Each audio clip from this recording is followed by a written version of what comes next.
Bonjour et bienvenue pour cette 31e étape de notre voyage à travers l'Atlas des îles abandonnées de Judith Shalansky. Aujourd'hui, nous allons dans l'archipel des Galápagos, sur la petite île de Floréana, 125 km², occupée aujourd'hui par une centaine d'habitants.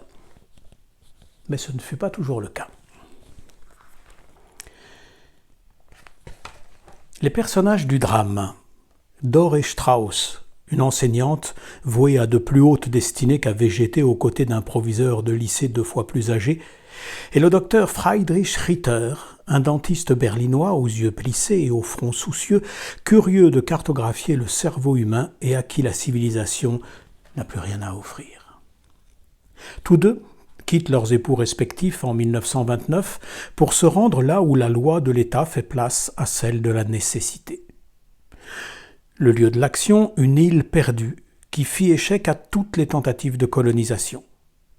Friedrich et Dore fondent leur ferme Frido dans le cratère verdoyant d'un volcan éteint.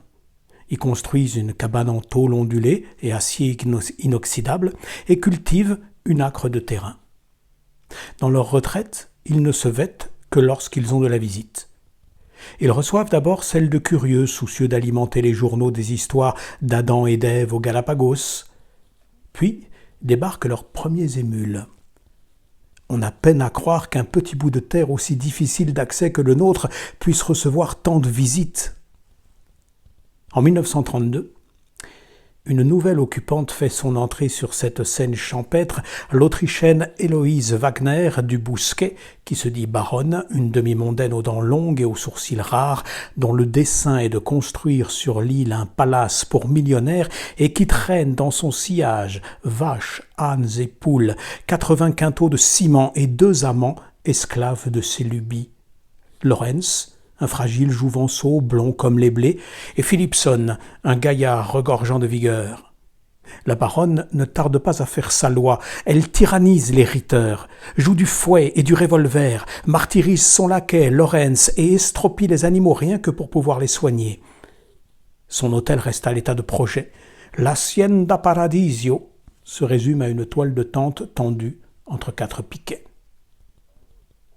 La comédie vire soudain au polar. En 1934, la baronne et Philipson disparaissent sans laisser de traces, le squelette de Lorenz est retrouvé sur la plage d'une île voisine, et le docteur Ritter meurt des suites d'une intoxication à la viande. Seul Dore rentre à Berlin. Et tous les journaux de la Terre de se perdre en conjectures sur l'affaire des Galápagos. Qui a fait le coup ? À demain.